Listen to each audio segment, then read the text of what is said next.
Dans la brochure, ceux qui veulent peuvent la télécharger sur le site. Et on était hier, donc on est arrivé Bechosé Yesh Harbe Levaer. Rabbi Nathan il dit que sur ça il y a beaucoup de choses à expliquer. C'est-à-dire Rabbi Nathan il nous dit comment ce qu'il est en train de dire là, comme je vous ai dit plusieurs fois. Il faut savoir que Rabbi Nathan, il avait une censure sur lui, mais la censure des Juifs, c'est-à-dire plus que la censure des Goïms, c'était la censure surtout des Rabbanim et tout. Il ne pouvait pas écrire ce qu'il pensait, c'est-à-dire il ne pouvait pas aller au bout. Donc il y a beaucoup de choses où vous verrez, là il le dit Béferouche, mais ce n'est pas toujours qu'il va le dire, mais en tout cas, il va y avoir beaucoup dans ses paroles de retenue par rapport à ce qu'il veut dire au sujet de Rabbi Nachman, au sujet de la force de Rabbi Nachman, dans sa partie dans la Géoula, c'est-à-dire comment ses enseignements ils vont délivrer l'homme Israël. Tout ça, il est obligé de se retenir, Rabbi Nathan, parce que c'est extrêmement dangereux pour lui de parler de ces choses-là, puisqu'il y avait des opposants. Donc ici, dans cette méthode, dans ce qu'il a parlé ici, que Bémet, ce qu'il a dit ici en quelques lignes, il faudrait écrire beaucoup de pages pour expliquer ces quelques lignes-là, parce que ce sont des bases qui sont très très profondes, c'est-à-dire le lien entre frapper le rocher et parler avec le rocher, que c'est ça qui a fait que l'homme Israël n'est pas rentré en Eretz Israël, et c'est ça qui a fait que la halakha, elle est tellement dure à trouver, c'est-à-dire pourquoi il y a tellement de discussions pour trouver la halakha et pourquoi il y a des halakhot sur lesquels on n'est pas d'accord, qu'il y en a qui disent non c'est comme ça, il y a des qui disent non c'est le contraire, et on n'a pas de il n'y a rien qui est tranché. Pourquoi? Parce que Moshe Rabbeinu il a frappé le rocher, c'est-à-dire quand Moshe Rabbeinu il a frappé le rocher, il a fait descendre la Torah par les chemins de la logique, pas par les chemins de la vie. Si ça venait par les chemins de la vie, alors il n'y aurait pas de problème, les gens ils verraient tout de suite la halakha. C'est-à-dire que il y a aussi un dibour de Rabbeinu que le Rebbe il a dit qu'il devait écrire un Shulchan Aruch et sans machloket, c'est-à-dire vous devez donner toutes les halakhot claires. Mais il a dit maintenant j'ai écrit l'écoutez Moran, alors il ne va plus l'écrire. Parce que pourquoi? Tout le lien de la halakha, qu'il y a des sfekot dans la halakha, c'est parce que en amont, comment on dit en amont, en aval, en amont, avant, c'est-à-dire avant, il y a un problème dans les concepts spirituels qui sont la vitalité de la halakha. La halakha, c'est les pieds. La halakha, c'est le côté véhiculaire, c'est le côté fonctionnel de ce monde. Mais le côté fonctionnel lui-même, il est dépendant de principes spirituels qui l'orientent. Maintenant, quand il y a des problèmes dans les notions spirituelles, ça fait que la halakha elle est plus claire, puisque maintenant à la base l'information elle n'est pas claire. Donc après quand on va réaliser la chose, il y a des problèmes, c'est-à-dire qu'on va commencer à chercher la halakha, ça va faire des problèmes. Ça c'est le principe que Moshe Rabbeinu il a tapé le rocher. Et alors dans ce lien de taper le rocher, il y a aussi comme c'est le problème principal, c'est-à-dire qu'il a eu Moshe Rabbeinu, c'est-à-dire qu'il a tapé le rocher, les maaseh, cette attitude-là, c'est ce qu'on appelle le Yetzer Hara des tzadikim. C'est-à-dire le Yetzer Hara des tzadikim, ça veut dire que les tzadikim, ils aiment tellement le Ham Israël, ils aiment tellement Hachem, ils aiment tellement la vie, qu'ils veulent réparer le monde. Alors, mais ils veulent le réparer le plus rapidement possible. Comme si quelqu'un sait que Chas v'Shalom, son fils il est malade. Alors tu vas lui dire, bon, laisse le malade encore quelques mois et tout, après on va s'occuper de lui. Tu dis, mais non, tout de suite il faut le guérir, je ne veux pas attendre. Parce que Moshe Rabbeinu, il a un tel amour, il veut amener une solution tout de suite. Donc qu'est-ce qu'il fait? Il frappe le rocher, c'est-à-dire qu'il amène de la logique dans la Torah qui rend de la rigueur. C'est-à-dire qu'il fait rentrer de la rigueur dans la Torah. Dès qu'il rentre la rigueur, il éloigne encore plus la réparation. C'est-à-dire le tikkun du monde, il s'éloigne encore plus. Chaque fois que quelqu'un il va utiliser la rigueur, il va faire que... La rigueur, pourtant, ça a l'air d'un raccourci extraordinaire, la rigueur. C'est un raccourci extraordinaire. Quand quelqu'un ne veut pas faire quelque chose, tu lui donnes un coup de bâton sur la tête, il le fait tout de suite, il n'y a pas de problème. C'est un raccourci extraordinaire. Mais ce n'est pas un raccourci du tout. Ça éloigne. Ça ne raccourcit pas. L'utilisation de la rigueur, il faut savoir que ça éloigne les gens. Ça ne les rapproche pas. Quand tu as un enfant, il vaut mieux que tu le laisses faire ce qu'il veut plutôt que tu utilises la rigueur. Laisse-le faire. Si tu n'es pas capable de parler avec son cœur et de réveiller chez lui l'amour de la chose que tu veux lui faire faire, il vaut mieux que tu le laisses tranquille. Mais si tu veux lui faire passer le message avec de la rigueur, tu vas l'éloigner, même s'il prend le message. Parce que la façon dont il prend le message, avec la logique qui est chargée de rigueur, ça va amener chez lui une faiblesse dans le message. Toutes les mitzvot qui ont été transmises avec de la rigueur, c'est-à-dire avec de la logique, parce que la logique c'est de la rigueur. Quand tu raisonnes, tu fais un raisonnement en quelqu'un, tu lui dis quelque chose, tu lui expliques quelque chose. Les mains, c'est tu l'obliges à faire la chose avec la rigueur.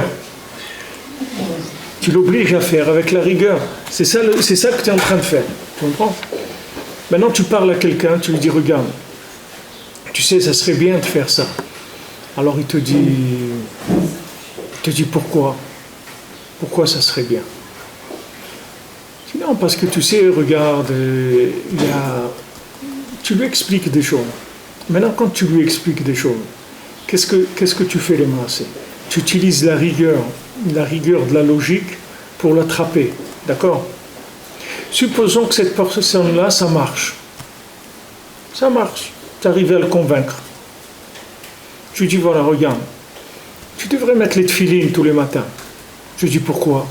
Je dis, non, parce que c'est bien, tu sais, les tefilines, c'est un signe qu'Hachem nous a donné. Il y a des parachiotes dedans, donc c'est un signe qui crée un attachement à Hachem, etc. Tu lui donnes une logique, c'est-à-dire, tu ne cherches pas encore. Moi, ce que je te dis là, tu réveilles déjà le cœur, mais de la logique, tu lui donnes que de la logique, c'est tout. Quand tu vas lui donner de la logique, supposons que ça marche. Que le gars, il te dit, c'est vrai, logiquement, tu m'as convaincu, donc je vais le faire. Je vais faire ce que tu m'as dit de faire. Maintenant, qu'est-ce qui va se passer? Le jour où cette personne-là, elle va avoir un problème, une épreuve par rapport à ça.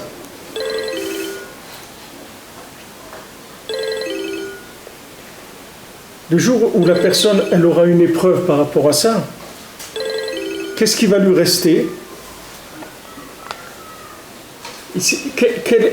Quelle arme il a pour lutter avec la logique? Il n'a pas d'arme pour lutter avec la logique.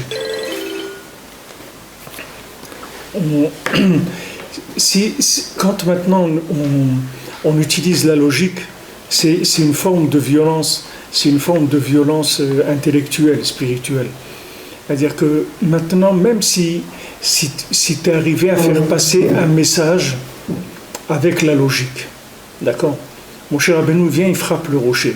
C'est-à-dire il utilise la puissance de la logique de la Torah, d'accord? Comme tu verras, tu as toutes sortes de cours de Torah qui font même les parallèles avec la philosophie, avec des trucs.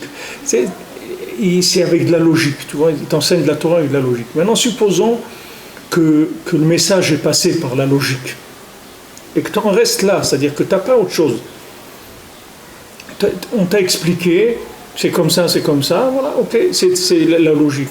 Maintenant, le jour où tu as une épreuve, le jour où tu n'es pas en épreuve, cette logique-là, elle va partir. Parce que la logique, c'est quelque chose qui marche que quand il n'y a pas de douleur. Quand il y a de la douleur, la logique, elle s'en va. Quand il y a de l'amour, la logique, elle s'en va. Quand il y a de la déception, la logique, elle s'en va. Quand il y a de la souffrance, elle s'en va. Quand il y a de l'incompréhension, elle s'en va. Quand il y a il y a beaucoup de choses qui balancent la logique complètement. Alors qu'est-ce que tu fais à ce moment-là? Il ne te reste plus rien. Tu n'as plus rien. Regarde, des gens chez Mishmor qui ont passé la Shoah. Tu as des gens qui ont passé la Shoah, ils sont devenus pires que des goïms, tu vois, après. C'est-à-dire ils sont sortis vivants, mais morts spirituellement complètement. C'est-à-dire ils ne veulent plus entendre parler du judaïsme, de quoi que ce soit, c'est fini. Parce que c'est des gens qui avaient une logique qui n'a pas pu résister à la douleur. Les gens qui avaient un attachement à la Torah avec la Emouna, ils ont souffert. La souffrance est la même. Il n'y a pas eu la douleur, c'est la même. Mais il y en a un qui la douleur, elle l'a cassée, et l'autre la douleur, elle l'a pas cassée. Quelle est la différence? Un, il avait une approche avec la logique, l'autre, il avait une approche avec la Emouna. C'était un attachement avec son cœur. Une fois, quand j'étais enfant, j'avais peut-être, je sais pas, j'étais vraiment très petit, j'avais peut-être 4 ans ou 5 ans. Je me rappelle, ma grand-mère allait à Shalom. Un jour comme ça, qu'on était bien, elle habitait chez nous à la maison. Qu'on était bon matzav comme ça, que j'étais joyeux, elle aussi, on rigolait et tout ça. Alors à un moment, elle s'est arrêtée, elle m'a dit, ma grand-mère elle parlait l'espagnol, c'est-à-dire on parlait l'espagnol à la maison. Alors moi, ma grand-mère m'a dit, je veux te demander quelque chose, et je veux que tu me promettes. Tu me promettes pour toute la vie. Bon, j'ai vu que c'était sérieux, que c'était quelque chose qui lui tenait à cœur. Alors, elle m'a dit, voilà, une chose je vais te demander, mais cette chose-là, tu me promets que toute ta vie, tu vas tenir. Cette promesse que tu vas me faire. Je lui ai dit, d'accord. Alors, on m'a dit, tu me promets que tu ne mangeras jamais du pain à Pessah. Je lui ai dit, d'accord. J'étais tout petit, j'avais 4 ans ou 5 ans. Après, la vie, elle a été ce qu'elle a été. On est passé dans les poubelles où on est passé. Mais ça, jamais j'ai touché. Jamais j'ai mangé du pain à Pessah. Jamais. Même si d'autres choses ne se faisaient pas, mais ça, jamais. Pourquoi? Parce que c'était un engagement avec de la confiance. Tu vois. Elle m'a demandé un engagement par amour, par confiance. C'est l'amour qui nous liait qui a fait. Et si je faisais ça, c'est elle que je trahissais. C'est pas que je trahissais. C'est pas ma conscience d'Hachem. Parce que ma conscience d'Hachem, elle était nulle par rapport à ça. Mais le fait que l'engagement il s'est fait avec de la confiance, avec de l'amour, c'est jamais parti. C'est jamais parti. C'est pour ça qu'on dit dans Matan Torah, ki mouv et ki blou. Qu'à Matan Torah, le jour de Shavuot, on a reçu la Torah, mais le jour de Purim, on a été Mekayem, c'est-à-dire on a installé la Torah dans notre cœur. Parce que le jour de Purim, on a été joyeux. On a accepté la Torah dans l'amour et dans la joie. Et ça, c'est resté, c'est fini. Donc maintenant, quand tu transmets à un enfant, ce que tu lui transmets avec de l'amour, sache que ça traversera toutes les intempéries du monde, toutes les intempéries de la vie. Mais si maintenant tu lui transmets de la logique, cette logique-là, le jour où le bateau il commence à tanguer, ça s'en va. Ça s'en va parce que la logique, c'est très faible. C'est l'approche la plus faible qu'il y a d'une notion. C'est-à-dire, quand tu utilises la logique, c'est la chose, tu es en train d'utiliser l'arme la plus faible qui est au monde. Alors que ça, c'est présenté dans le monde comme étant le top du top. Et c'est faux. Et même dans les yeshivot. Moi, quand j'étais à la yeshiva, j'étais bachour, j'étudiais. Souvent, le Maggid Shiur, dans la Gemara, il me reprochait ça. C'est-à-dire que je ne donnais pas assez d'importance à la logique dans l'approche de la Gemara. C'est-à-dire que je passais par un chemin qui n'était pas le chemin de la logique. C'est-à-dire, il me reprochait ça. Il me dit, mais tu ne peux pas passer par là. C'est-à-dire, il faut que tu passes par la logique. Tu ne peux pas passer par là. Et moi, j'avais quelque chose qui me... Moi ça, je vous l'explique maintenant. Mais avant, je ne savais pas, Bichlal, qu'est-ce que c'était. Aucune idée de ce que ça voulait dire. Mais seulement, je me sentais beaucoup plus attiré par le fait de m'inclure, par l'amour du texte, de trouver une connexion et de rentrer dans le texte par là, que de le prendre à froid comme ça, avec du raisonnement. J'étais beaucoup plus attiré par l'autre côté. Ça me parlait beaucoup plus. Mais je ne savais pas pourquoi. Il n'y a personne qui à l'époque pouvait m'expliquer ça. Maintenant, voilà, je peux vous le dire parce que Rabbi Nathan, il est là et Bémet, il soulève des choses qui sont énormes. C'est-à-dire que ce sont des solutions énormes. Si quelqu'un il a ça dans sa vie, il est en train de vivre Mashiach. Il te dit ici, c'est le souffle de Mashiach, ça. Hachem lui a dit, parle avec le rocher. Et lui, il a frappé le rocher. Maintenant, ça nous empêchait, c'est-à-dire, ça nous empêchait de rentrer en Eretz Israël. Ça veut dire que lui, c'était plus le Mashiach. À l'époque, il n'a pas pu être Mashiach parce que le fait que c'est normal, tu ne peux pas être Mashiach avec de la logique. Mashiach, c'est pas de la logique. Mashiach, c'est Tikkun Abrit Beshlemut. Mashiach, Mashiach, c'est-à-dire, Mashiach, il va venir, il va tellement vivre la Torah que quand il va te parler, il va t'incendier tout de suite, tu vas brûler. Tout de suite, tu vas brûler pour Hachem. Pas parce qu'il va t'expliquer, parce qu'il va t'incendier avec le souffle divin qu'il a en lui. C'est-à-dire, il va tellement vivre cette chose-là que ça va te faire brûler ton cœur pour Hachem, tout de suite. Tout de suite, tu vas dire, j'y vais, je fais. C'est ce qu'il fait Rabbi Nathan. Chaque mitzvah, il te dit, voilà. Il te dit, voilà les tzitzit, voilà les tfilin, voilà la mezouza, voilà le kriyat shema, la mita, voilà le kriyat shema, ça, voilà le yain neser, voilà l'alcool, voilà ça. Il te parle, mais tout, il va embraser ton cœur. Il va pas t'expliquer des choses. Et il va embraser ton cœur. Et quand ton cœur il s'est embrasé, plus jamais tu vas laisser cette chose-là. C'est fini. Il y a des gens qui montent en Eretz Israël, et malheureusement, il y a des gens qui repartent. Mais celui qui monte en Eretz Israël et qui repart, c'est parce qu'il est venu avec de la logique. Alors maintenant, comme il est venu avec de la logique, quand la souffrance elle a été un peu trop dure, il a lâché, c'est tout, il ne peut pas. Il ne peut pas, mais celui qui est venu avec son cœur, mais jamais il partira d'ici. Même s'il mange des cailloux, il ne partira pas d'ici. Même s'il habite dans... Voilà, il y a un monsieur qui m'a demandé à Rosh Hashanah, il m'a dit, Rabbi frère, vous me trouvez une petite place en Israël, 2 mètres carrés, c'est tout. Rien que je sois en Eretz Israël, c'est tout. 2 mètres carrés, un endroit de 2 mètres, juste que je peux me coucher là-bas, c'est tout. Rien que de savoir d'être en Eretz Israël, c'est tout ce que je demande, je veux rien du tout. Mais ça se fait pas parce qu'il y a de l'amour. Alors la personne, elle est attachée à la terre, mais il y a un amour. Mais quelqu'un, il dit... c'est comme on dit Ahava tluya badavar et Ahava shena tluya badavar. L'amour qui dépend de quelque chose et l'amour qui ne dépend pas de quelque chose. Il y a un amour qui est dépendant, il y a des intérêts. Et il y a un amour où il n'y a pas d'intérêt. Maintenant, l'amour avec intérêt, c'est la logique. C'est quand la personne s'est rapprochée par la logique. Donc il y a eu un intérêt. Quel est l'intérêt? C'est l'arbre de la connaissance du bien et du mal. Qui a fait Oulenaïm, c'est beau à voir. C'est-à-dire cette splendeur-là, c'est-à-dire ce plaisir que ça te donne, la logique, quand tu comprends les choses logiquement. Sache que ce plaisir-là, le jour où il n'y aura plus de plaisir, ben, tu vas tout envoyer balader parce qu'il n'y a plus de plaisir. Tandis que celui qui s'est attaché par la confiance, par l'engagement, cette personne-là, jamais elle va lâcher. Même si elle passe dans sa vie des moments où elle ne comprend plus rien du tout, ça ne la fera pas lâcher. Pour ça que maintenant qu'on se trouve à la veille mamache de la révélation de Mashiach, on est vraiment à la fin du monde. Dans ces moments-là, tu vas voir que tous les gens qui vont aller avec la logique, ils vont tout lâcher. Tout lâcher. Ils vont lâcher complètement. Maintenant, tu ne vas pas voir qu'ils ont lâché, parce qu'apparemment, tu vas croire qu'ils sont toujours religieux. Mais ce n'est pas vrai, ils ont complètement lâché à l'intérieur. Parce que toute leur logique, elle s'est cassée. Sur quoi tu veux qu'il s'accroche? Il va s'accrocher sur quoi?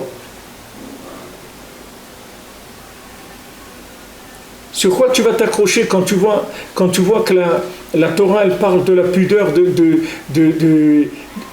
de Sarah et Menou, que l'ange y vient, il dit où elle est Sarah, elle lui dit elle est dans la tente. Pourquoi? Pour lui montrer comment sa femme, elle est pudique, elle est toujours dans la tente, etc. Comment, tu vois, Abraham Avinu, il n'a jamais vu sa femme, il dit maintenant je sais que tu es belle, il n'avait jamais vu. Il n'avait jamais vu sa femme, Abraham Avinu.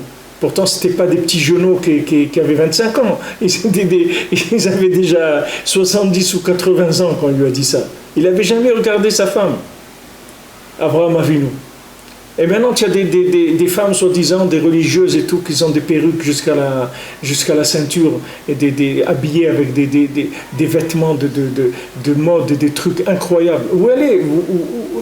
Où est-ce que où elle est la logique? Où tu vas amener de la logique?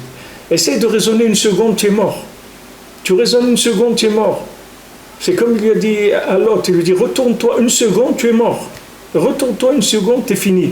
Tu ne peux pas te retourner. Retourner, ça veut dire que tu vas commencer à apprendre à essayer d'analyser. N'analyse rien du tout, sauve-toi, c'est tout. Sauve-toi, n'analyse rien. Sauve-toi dans la prière, sauve-toi. Ce matin, j'ai lu le Sroud, mais j'étais à David Ameller, il y avait un petit enfant là-bas, petit enfant qui priait, comme ça, tout seul, il était là-bas, il priait, et il était là, il venait m'embêter un peu, il me disait, tu n'as pas un téléphone, après il me disait, tu peux pas me ramener, tu vas pas partir, il venait tout le temps. Quand j'ai fini ce que j'avais à faire, je lui ai dit, si tu veux, moi à pied, tu viens avec moi, je te ramène à Mehacharim, si tu veux. Il m'a dit, d'accord, il est venu avec moi. Un petit enfant, j'ai commencé à parler avec lui, mais tu as honte, tu vois un petit enfant de 11 ans, comment il te parle, avec quelle maîtrise de lui-même, 11 ans le gosse, d'abord il est petit, je croyais qu'il avait 8 ans, tu as quel âge, 8 ans, il dit 11 ans, mais quelle splendeur, comment il parle, Alors il commence à m'expliquer des choses, il me dit, tu comprends,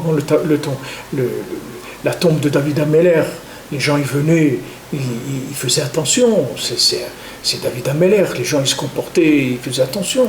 Aujourd'hui, il me dit, les gens ils n'ont aucune considération pour la Kedusha. Il dit, il n'y a aucun honneur à la Kedusha. Il m'a dit, tu sais, l'honneur, il donne l'honneur à la Touma. Là où il y a de la Touma, alors tu vas voir les gens, ils vont honorer, mais il te parlait pas il te parlait comme si tu veux, un académicien, un bonhomme qui te parle avec des valeurs sûres et tranquilles et paisibles, et on a parlé comme ça toute la route. Mais maman, c'est-à-dire, il y avait juste la taille, s'il avait quelques dizaines de centimètres de plus, je veux dire, on parlait à égalité, il n'y avait pas maman, regarde un petit enfant de Jérusalem, les gens, ils ne savent pas qu'est-ce que c'est. Les gens, ils n'imaginent pas qu'est-ce qu'il y a en Eretz Israël. C'est des fruits, ça, que tu ne peux même pas imaginer. Si tu prends ce petit bonhomme, tu l'emmènes quelque part, s'il savait parler des langues, il se met à parler, tous les gens, ils vont devenir fous. Alors qu'il y en a comme ça, bon, Hachem, des milliers ici. Mais les gens, ils ne savent pas. Il y a aussi le fait qu'ils ne s'expriment pas, qu'ils n'arrivent pas à s'exprimer. Et ils sont pas éduqués, ils ne sont pas élevés dans la facilité du tout. Je parlais avec lui, j'ai vu que c'était un Breslever. Je lui dis alors, tu es un Breslever et tout? Il me dit, ouais. Il m'a dit, mon grand-père, il m'a donné le nom d'un Breslever, Ishotek, qui s'appelait, c'était un Breslever, un des grands Breslevers de l'autre génération, son grand-père. Alors je lui ai dit, tu as déjà été à Ouman? Il m'a dit non. Alors, bon, on parlait comme ça, il m'a dit, mais mon père, il va à Ouman. Je lui dis, ah bon? Il me dit, ouais, mon père, il va toujours. Il va à Rosh Hashanah, il va à Hanouka, il va à Shavuot, tous les ans. Et je lui dis, et toi? Il me dit, mon père, il m'a dit, si tu veux aller, trouve l'argent, c'est tout, pour aller. Alors il m'a dit, j'ai économisé, j'ai déjà 300 shekels, j'ai déjà 350 shekels, 320, il m'a dit, ça fait presque $100. Voilà, j'économise mais tu vois, j'ai vu dans quel... Le père, nous on dirait, mais un père quoi, lui il va 3 fois par an au Oman, il a même passé bon, peut-être qu'il a 15 enfants, 18, je ne sais pas quelle famille c'est, mais c'est des choses qui sont difficiles pour nous à comprendre, ces choses-là. Nous, quand on a quelque chose qu'on aime, on est attaché, alors on veut transmettre à nos enfants, leur donner ça, mais eux ils sont élevés à la dure. Mais tu vois, il n'était pas cassé le gosse, il ne m'a pas pleurniché. Il n'avait pas dans sa façon de parler de dire, tu te rends compte, mon père il va, etc. Et moi j'ai jamais été. Pas du tout. C'est comme ça, c'est tout. La vie, elle est comme ça, c'est tout. C'est élevé d'une façon difficile. Mais quelle grâce, quelle splendeur. C'est Bléanara, c'est Hachem qui met des choses comme ça dans le monde. Ce monde, comme il est aujourd'hui, il a pas le mérite de voir des choses comme ça. Regardez où on est, dans quelle mélasse on est. Alors maintenant, de nos jours, Rabbeinu dit, tout celui qui utilisera la logique, il va être noyé. C'est-à-dire qu'il ne pourra pas tenir. Il n'y a que l'amour qui va faire tenir les gens, c'est tout. La logique, ça ne marchera pas. Donc il faut laisser tomber l'enseignement de la Torah par la rigueur et par la logique, et il faut aller vers une Torah qui est une Torah de confiance, une Torah de cœur, une Torah de joie et de confiance. Sinon, il n'y aura pas de possibilité de continuer. Alors maintenant, il y a des gens qui me reprochent des fois un peu ça, j'ai entendu cette semaine. On me dit, ouais, mais Rav Ifrach, vous allez trop du côté que c'est que du bon, que du bien, et que du truc, etc. Mais vous allez voir. Les gens qui pensent ça, ils verront dans quelques années.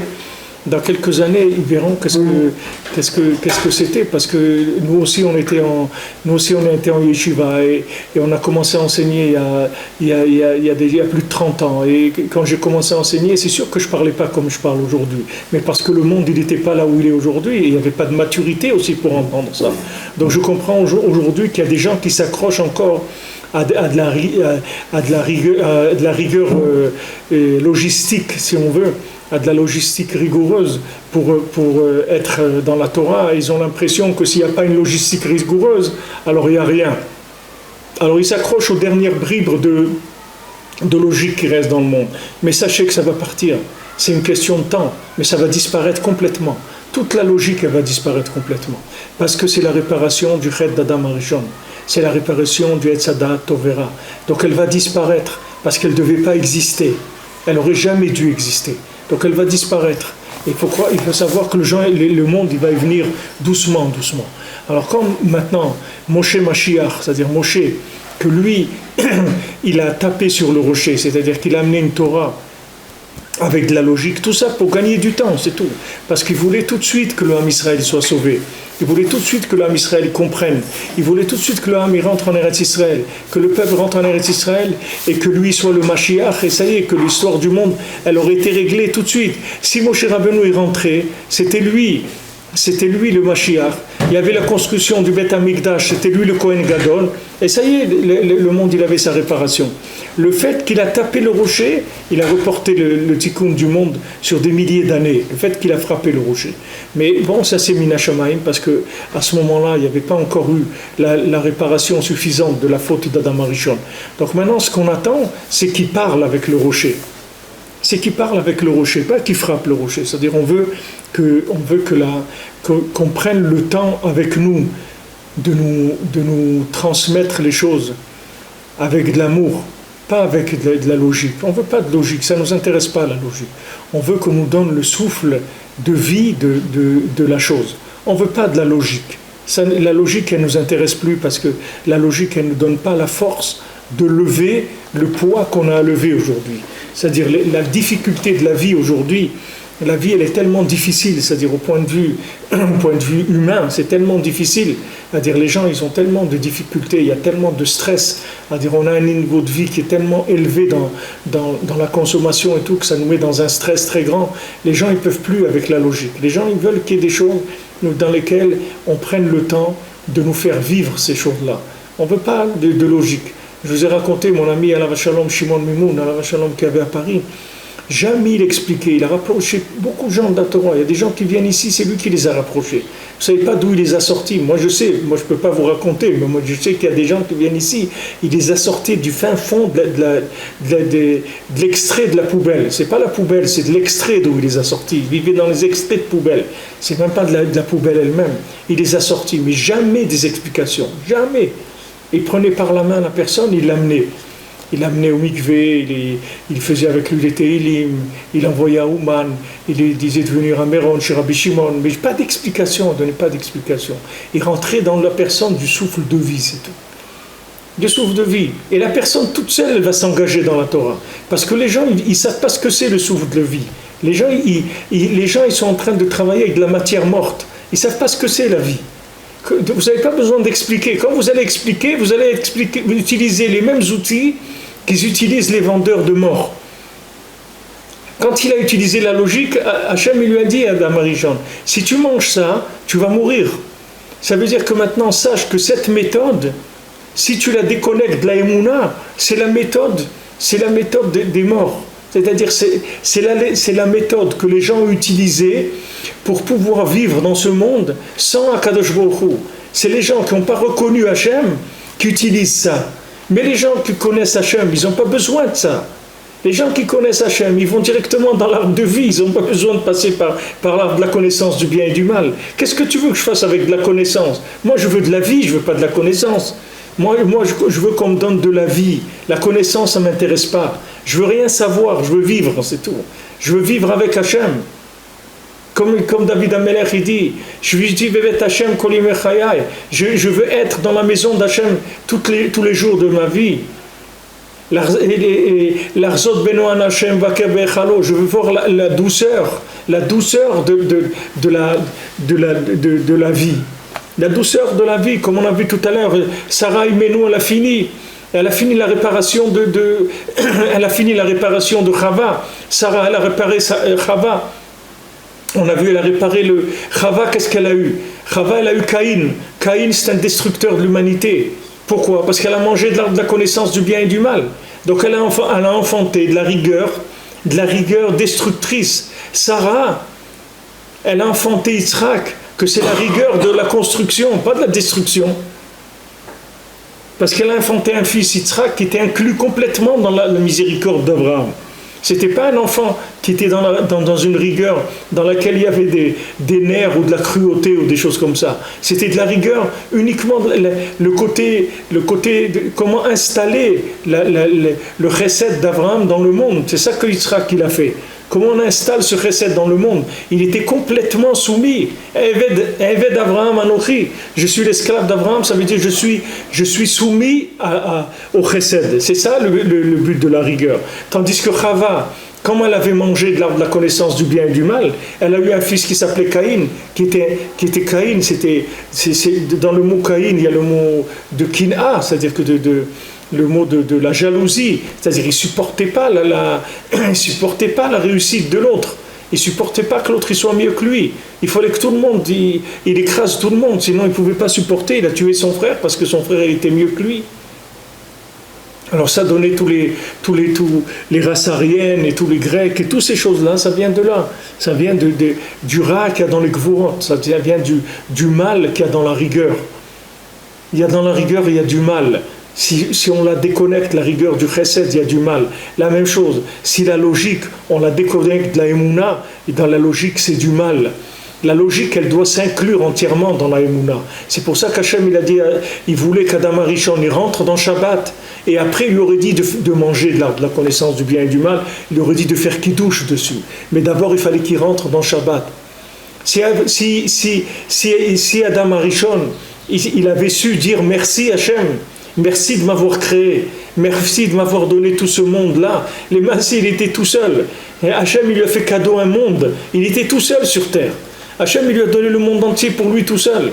Il avait été capable de dire merci mon Dieu, il aurait jamais fauté. Jamais fauté. Voyez, Yosef Hatzadik, il était toujours Bessimcha.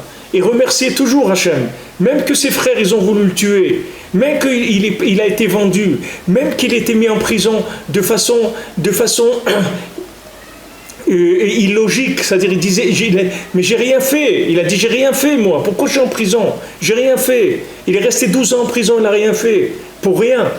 Mais il avait rien contre Hachem. Il était toujours joyeux. Il était pas triste. Maintenant, quand on est venu... Et que quand la femme de Potiphar, elle a voulu le faire tomber, il a dit, mais comment tu veux que moi, je fasse ça à mon maître? Un maître qui m'a donné tout. Il m'a donné être le patron de chez lui. Il m'a donné les clés de la maison entre mes mains. Comment tu veux que je lui fasse quelque chose d'aussi horrible que ça? Que je vais lui faire, que je vais lui prendre sa femme, je vais faire une chose comme ça. Mais je ne peux pas faire ça. Si Adam Arishon, il avait eu ça, jamais il aurait mangé de l'arbre de la connaissance du bien et du mal. Jamais.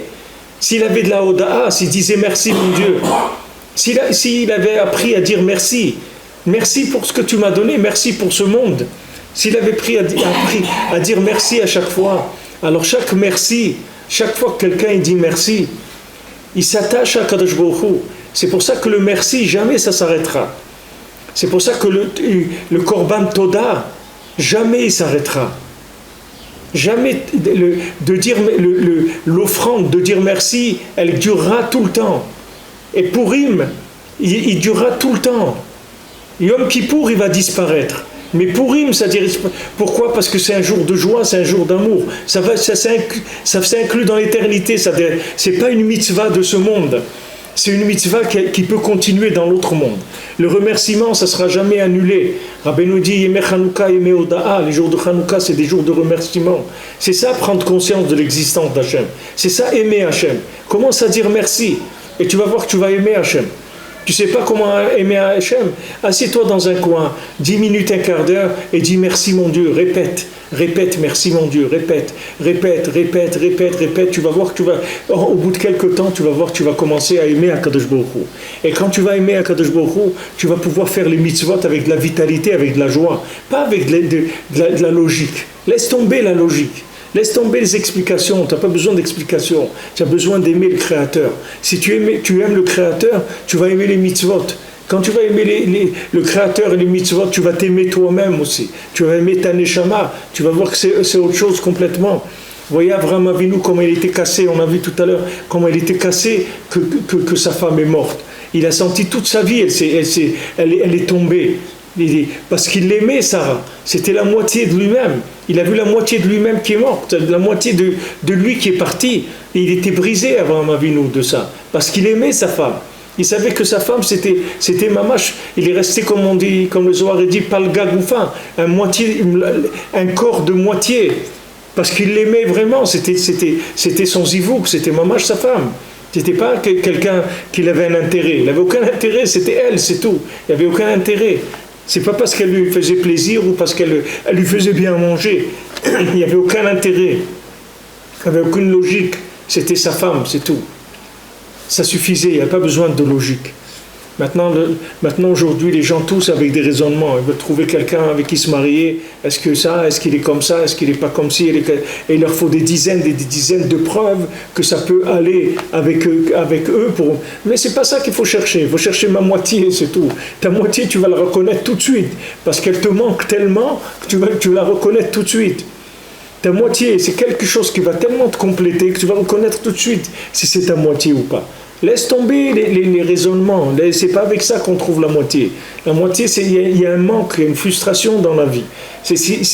Tant que quelqu'un n'a pas trouvé son partenaire, il lui manque la moitié. Il vit à moitié. Donc c'est sûr qu'il va le reconnaître tout de suite. Dans tous les éléments de la vie, c'est une approche. Quand Moshe Rabbeinu l'a frappé le rocher, c'est une approche. Quand Akadosh Baruch Hu lui dit parle avec le rocher, alors Hachem il voulait lui donner déjà le souffle messianique. Il voulait que ce soit le souffle messianique qui résout le problème. Pas la logique. Il voulait un engagement par un souffle de vie, pas par de la logique. La logique, normalement, ça devait servir de marketing pour après passer à la suite, passer au souffle de Mashiach. Mais comme Adam Arishon, il a fauté, il a pris la logique, il l'a pris comme but en soi, donc il a inversé toute l'approche du monde. Et maintenant, on est à la fin, c'est-à-dire on est en train de faire que tout le monde est en train de se mettre à l'endroit. Tout le monde est en train de se mettre à l'endroit, parce que la logique elle est en train de disparaître. Le monde il est arrivé à la fin de sa logique. C'est-à-dire que les gens ils ont des problèmes qui sont plus solvables, on peut plus les résoudre avec de la logique. C'est fini. Il n'y a plus de logique. Alors ça amène les gens à chercher le souffle messianique. Ça amène à chercher Mashiach. Les gens à chercher Mashiach. Voilà, j'essaye d'ouvrir ce que je peux là-dessus. Hachem Yazor, c'est tout. Je peux vous dire, il n'y a pas des mots sur ça. C'est ça qui fait que la galoute, elle dure. Vatikoun alidé Mashiach sur Moshe Be'atzmo. Donc Mashiach, c'est Moshe Be'atzmo. C'est-à-dire que c'est Moshe lui-même. Valken avodazara chez l'Israël la bitul. Donc quand Rabbi Nathan il revient à ce dont on a parlé au début, que quand un juif il a fait l'idolâtrie, alors il n'y a pas de possibilité d'annuler cette idole, c'est-à-dire elle reste complètement interdite. Parce que même les goïms, les gens qui font avodazara, même les gens qui sont dans l'idolâtrie, leur problème vient aussi de cette erreur-là. C'est-à-dire ils les embrouillent dans de la logique. Que c'est que ces démons juifs là, ils trompent tellement les gens, jusqu'à qu'ils leur font croire qu'il faut de l'idolâtrie. Et ils disent que c'est ça la volonté d'Hachem. La volonté d'Hachem, ils disent, c'est de faire de l'idolâtrie. Parce que même les idolâtres, ils reconnaissent l'existence d'Hachem.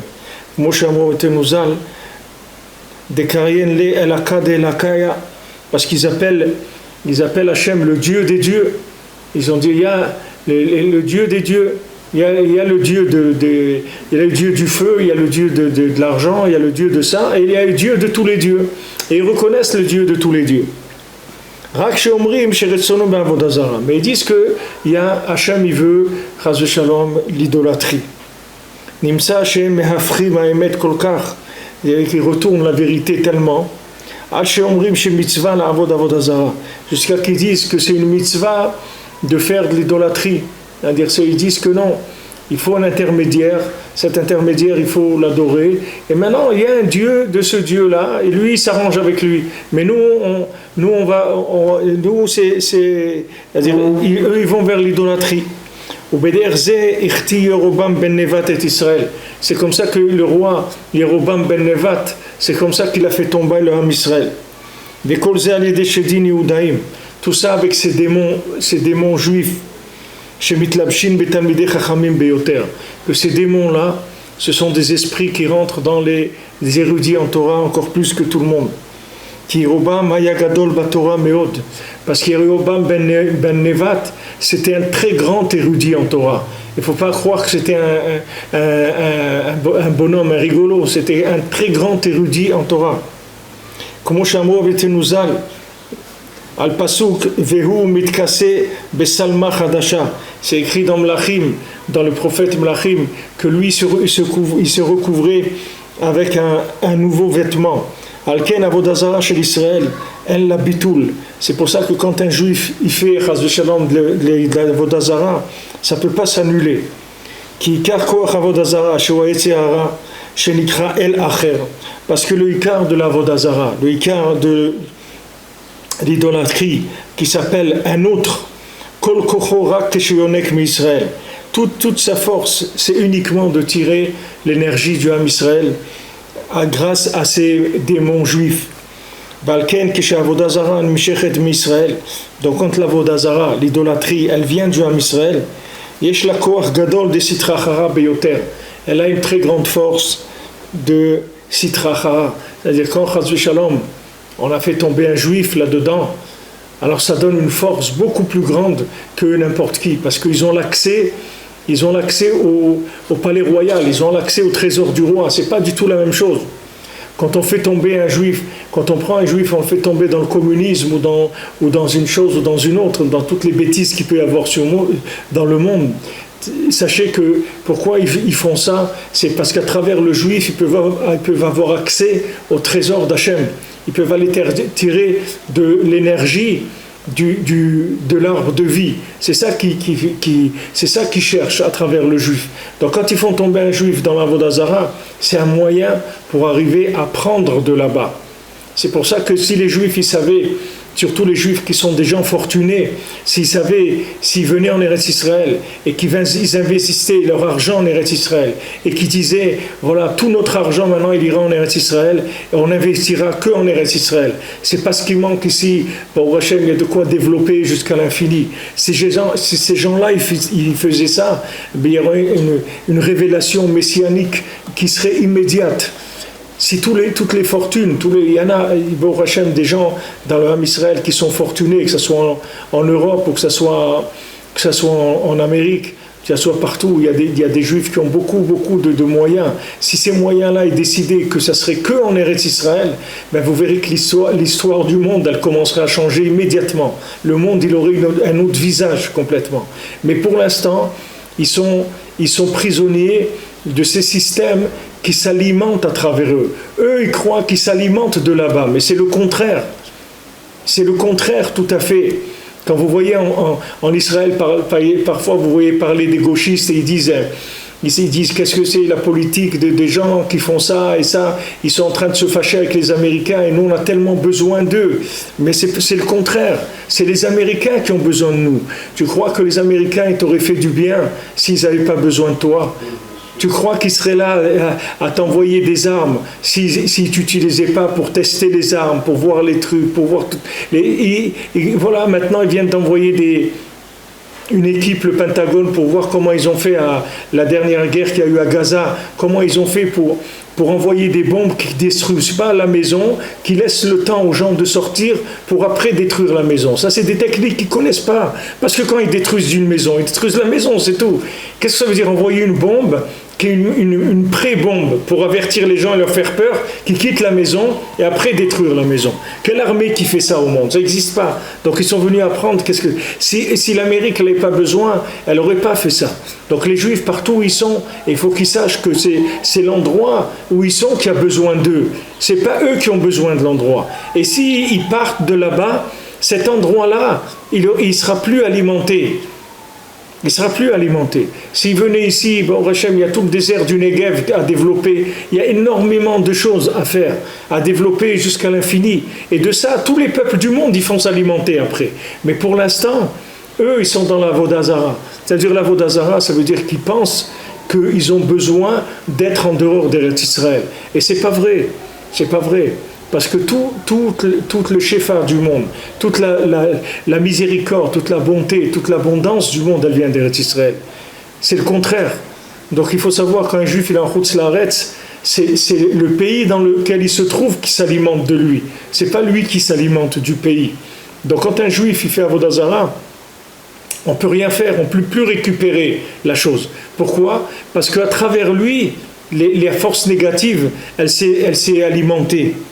Alors maintenant, comme il y a une telle force dans la Avodah Zara, elle s'est tellement alimentée grâce à la faute du juif qui a été faire de l'idolâtrie, que jamais elle peut être annulée. Amen Keni Rasson. Et on n'a qu'une seule possibilité, c'est de la brûler et de l'arracher de sa racine. Amen Keni Rasson.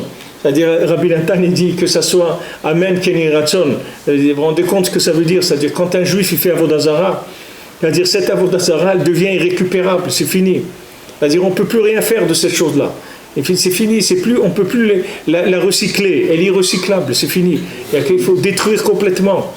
Alors maintenant, quand on voit ça, on voit la responsabilité que c'est par rapport à l'humanité entière. C'est pas parce que eux, toutes les nations, elles reprocheront ça aux Juifs qui se trouvent chez eux.